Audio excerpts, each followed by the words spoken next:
Samara. Hey y'all, what's up? We in the building. Guys, I just wanted you to hear some great information that she has as far as it goes with her business strategies, as far as it goes with marketing. Being an entrepreneur overall is so important, and I feel like you guys could learn a lot from her.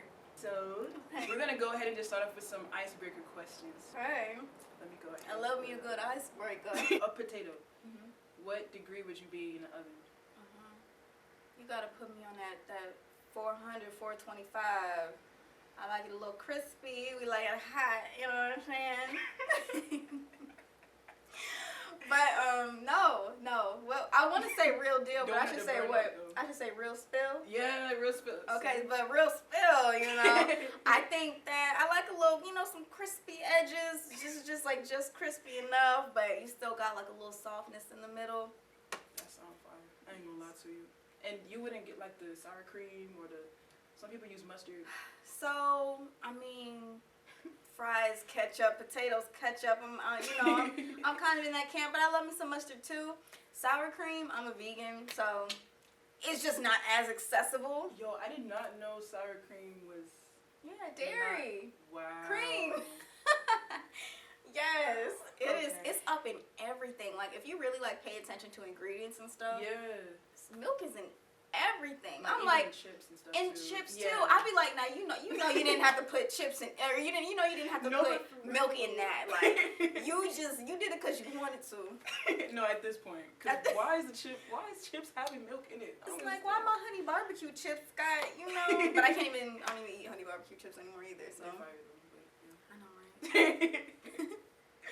But I definitely just want to go ahead and dive into the interview questions. Yes. I saw that you actually take the time out to do vision boards. I am a very visual person, so when it comes to vision boarding, and I'm an editor, you know what I'm saying? So I see pictures in my head, I see motion in my head, and part of achieving, right, is seeing. It's the dreaming and bringing what's in your mind into the physical. That's facts. Right? So when it comes to vision boarding, it's okay, what do I need to see every day, and what do I need to align myself with, so that I know I'm working towards something, I'm working towards this in the future.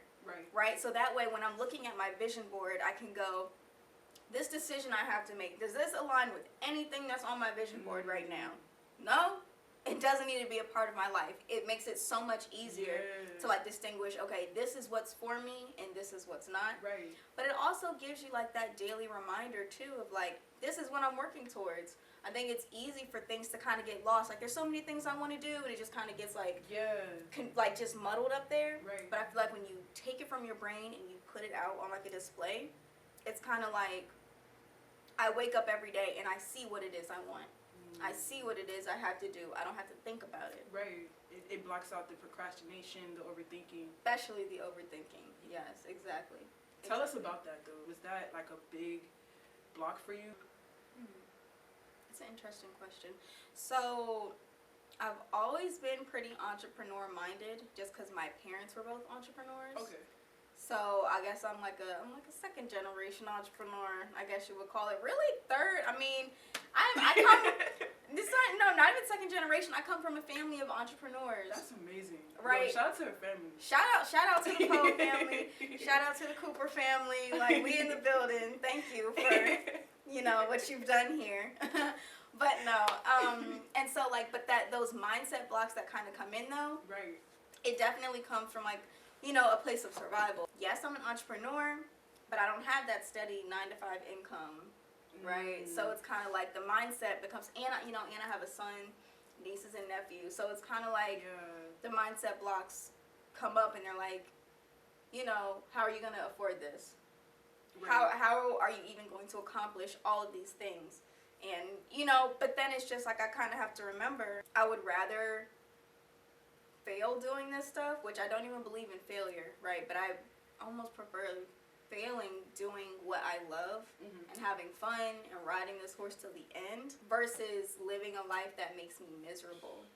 So when I think of mindset blocks and stuff like that, it's is there anything else I would rather be doing? Not really. and it just kind of, That's so important. Like, you think about it now. Yeah. You know what I'm saying? That's great. And you would say that you developed that mindset through your family. Yeah, definitely through my family, and then, just even my own struggles and trauma. Yeah. Just kind of developing, like, that mental fortitude. For sure. And I can tell you have patience. You have the locks. Oh. You know, they say women with locks have a lot of Yes. patience. Look. Listen. Voila, as well. And how was that journey for you? Like, even deciding to lock up? Like, I know that was a process. Definitely a process. My first set of locks was, like, years and years ago. And literally, they were in for maybe a couple days, and I was like, nah. I took them out. That ugly stage? Yeah, no, and then not even, like, my hair was long. It was like, it wasn't long, but it was like, it like was here. It wasn't like, but I was just like, this is not the look for me. This is not it, right? So I combed them out. And then fast forward through a whole hair journey, cutting it, shaving it, coloring, all the things, cutting it again, afro, big chop. Like, I got to a stage again where I was like, you know what? I want to lock my hair up. Now, at the time, though, right, my partner at the time, my ex, he helped me lock my hair.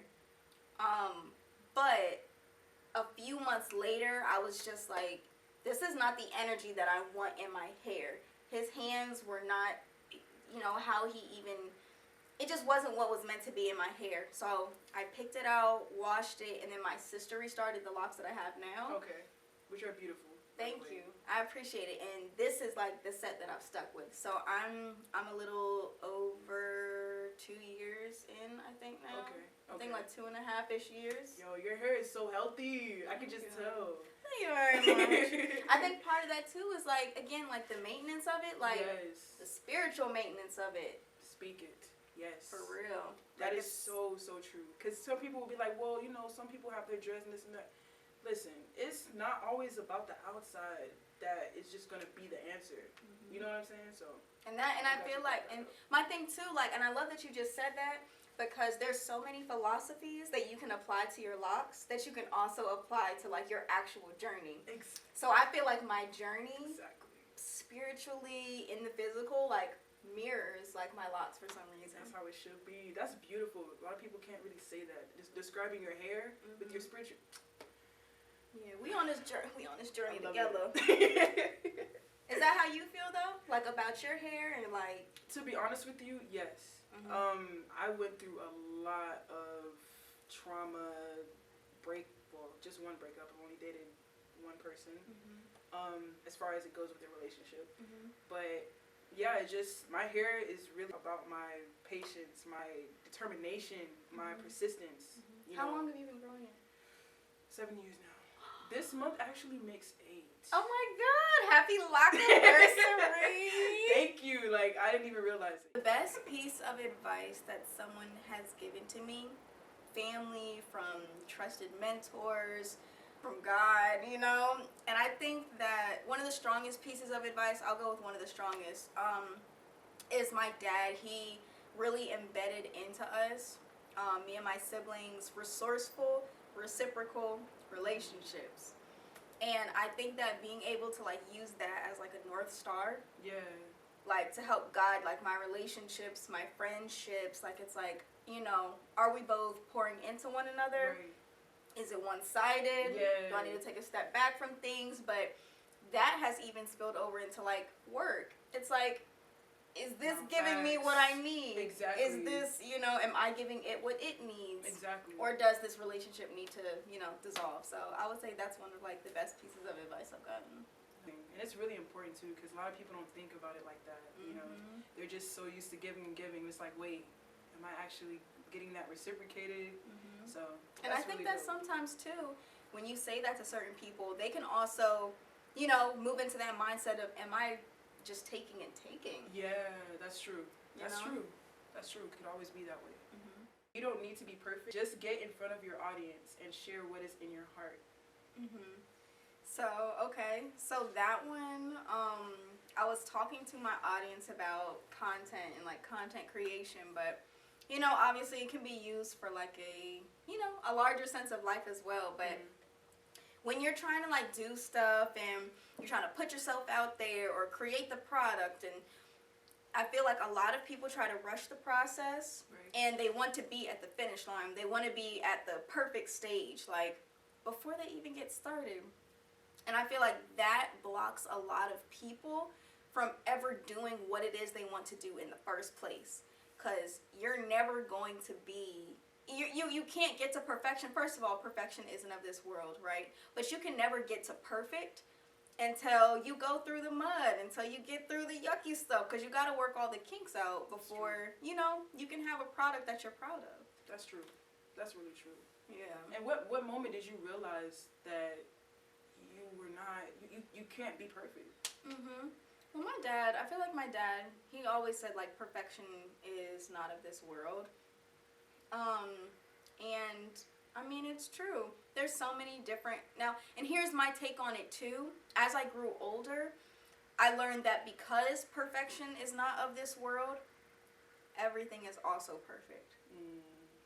And that may be speaking, and that may be kind of speaking, too, from just, like, a first world perspective as well, because of, you know, the opportunities I've been granted and how I'm able to, like, live here. But Right.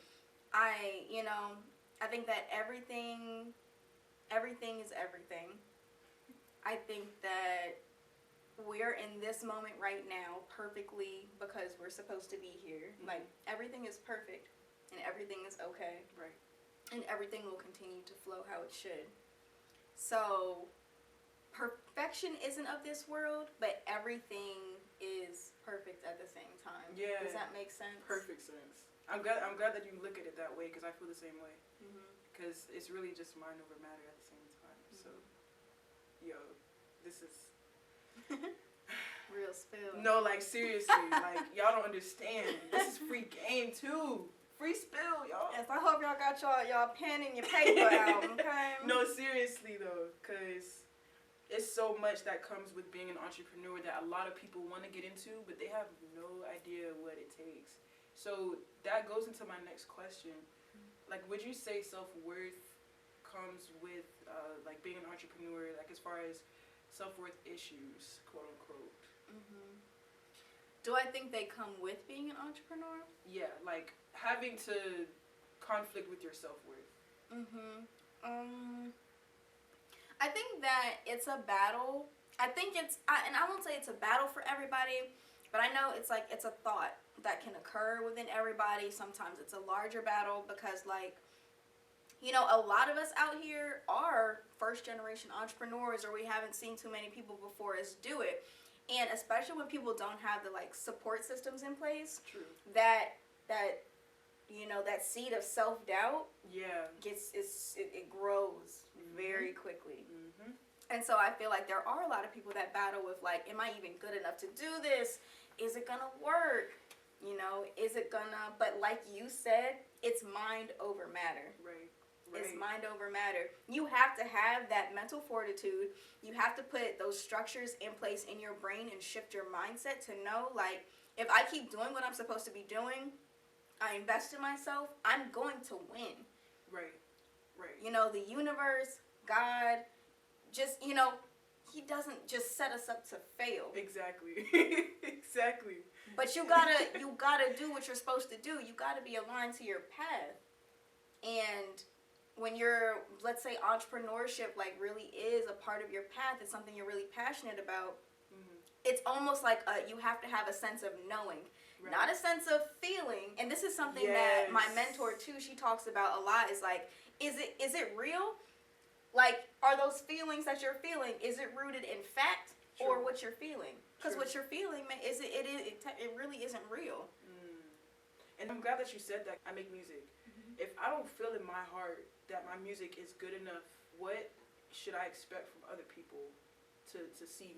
You know what I mean? So that plays a huge part. And quitting your 9-to-5. So with that, I can't not do it. Like, I don't know. Like, I can't not be an entrepreneur, an artist. I feel like, you know, I don't encourage anybody, just quit. Like, you know what I'm saying? Just quit your 9-to-5 when you maybe your mental isn't in the greatest space to be able to take on entrepreneurship. Right. or if like, you know, I'm blessed to be able to say like through my entrepreneurial efforts, even though the income, it can fluctuate, I'm always be good, and I'm always like, I'm always make a way for me to make sure like my bills are paid and everything is good, because I have the skill set to do so, because I have the connections to do so, because you know I have a safety blanket that I like keep for myself. Right. But I would say like if you aren't necessarily in that position, you know, stick out that 9 to 5 a little longer. Let that fund your what you really want. Let the 9 to 5 fund the what they call it. Let the 9 to 5 fund the 5 to 9. Yeah. You know what I'm saying? So I don't encourage anybody just like quit. Yeah, nah. I would never. Nah, I completely understand. But if you're in the space to, you know, sometimes you also have to learn that when you're sacrificing, you know, so much time and energy with the 9 to 5 and not putting it towards your dreams, that's when you kind of need to reevaluate some things. So this was actually told to me. Someone told, because I told them when I first moved out here, I'm like, hey, you know, I'm out here because I make music and this and that. And they're like, okay, that's a dream, but what are you actually going to do? With that type of response, how would you respond to that? I'm going to make my music. That's what I came out here to do. Make my music. And that's what I'm going to get paid for. Paid for my purpose. No, like seriously though, because you have people that are like, you have to go to school, you have to go to school, you have to go to school, which is not wrong, but it's like, I think it's okay to have a plan. I think it's, you know, you should be realistic as well. Like, you know, I do want to make money, so how am I going to make it happen? Sometimes you have to think about it like this. Like, what's my skill set? I'm great at making music. How can I make money off of making music? I don't just have to be, you know, if you're a singer, I don't just have to be a singer. I can help with songwriting classes. I can teach songwriting to people who need songwriting. I can teach how to produce beats. I'll start with $15 sessions. You know what I'm saying? And I'll do 10 $15 sessions in one day and make $150. That's where that hustle mentality comes from, right? So to that person, you can be like, maybe I don't have it all figured out yet, but I came here to make music. So that's what I'm going to do. Yeah. And if I need to, like, pick up something else, I'll do that. But, you know, since you're worried, you can donate to the fund if you want. I'd appreciate that, too. Listen, that was the best response, honestly. Because, believe it or not, it was nothing I could say, honestly. At all. But now that I'm thinking about it, I'm going to get him that type of response. Got to. And we're going to see. So, I want to also go into your favorite people that you admire. Because I know that's important. And I know you talked about your family. So, would you say there's more people that are outside of your family that you admire? Yes. So, I really admire, my mentor, Lashana West. I really admire her. Right now, we're actually in her beautiful space here at Pop Up and Create. It's a multi-purpose content studio and event space. But, you know, what she does on the daily, she's a business therapist and mindset coach. I love her vision. I love how she inspires and is constantly finding ways for people to grow in their businesses, to make money, to remove mindset blocks, and to just, like, overall just be better people, better friends to one another, and be a better support system for those around you. So, love her. I really admire Issa Rae. I love how she, you know, Amazing. Medium mogul. I love Issa. The way that she just, you know, she started out her journey with just, you know, creating her series and, you know, just sharing it, like creating a community. You know, she said like she just shared it to like groups on like Facebook and just created groups on Facebook and was just like, hey, we're doing this thing, watch it if you like it, you know. And it just continued to evolve and grow into like Hooray Media, which she has today. Like, such an inspiration. You know, I love all of her bodies of work that I've been able to tap into. Sweet Life and Rap. You know, I can curse on here. Of course. Rap shit. Insecure, obviously, and you know the different movies that she's been a part of as well. So Issa for sure. It's crazy you say here, not to cut you off, but no, go ahead. Honestly, this is look. I was literally watching her interview she did with Drink Champs, and I think you should watch it. That was a long interview. It was. You watched it already? Yes. It was super long, but 3 hours. yo, you remind me here. I'm not gonna lie to you. It's a lot of similarities with that. You know, and it has a lot to do with how you carry yourself as well. And Issa Rae, that's one of the main reasons why I like her as well, because people can put out great work, but what's your character? You know what I'm saying? Like, what are you actually delivering to people? And what do you do it for? So, no, I just wanted to add that there. So. No, I love that, and I love that you said that. Like, part of being just like a mogul type, you know what I'm saying, a media mogul or whatever industry you're in, is being able to have that impact on people like me, on people like you, on people like her and him and them, and like a collective we. Right. Her power, what she has in her mind, has been able to impact people across the world. Exactly. And that's what we're all called to do. And I believe we all are, but we just have to tap into it, go after it. It's there. So, bro. Exactly. Amazing. And I don't know if you have any other admirers that you want to talk about.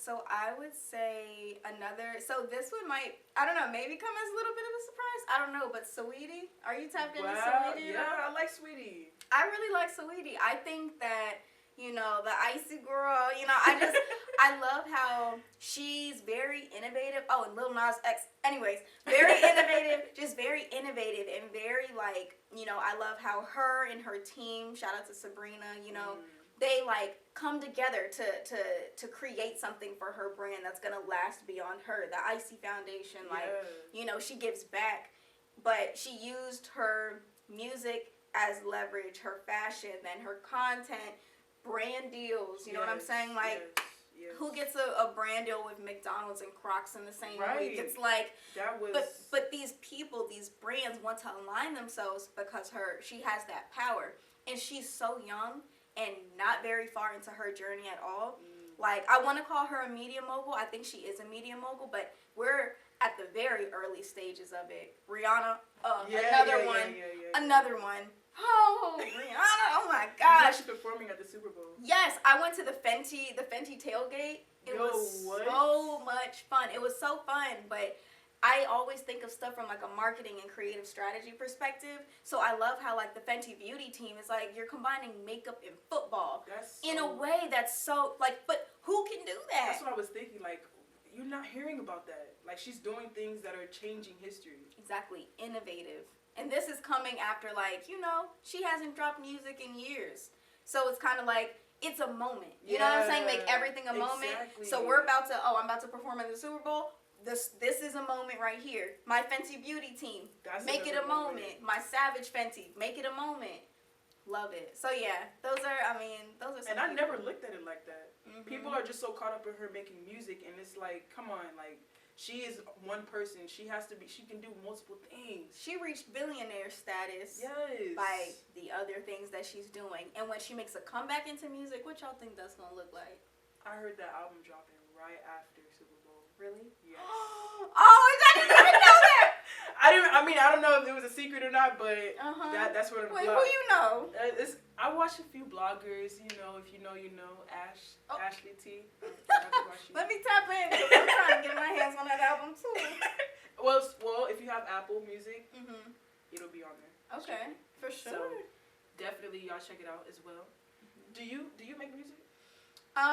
So I have made music. Okay. I really like. So it's funny because like when I think of like music, I like to make visuals to music.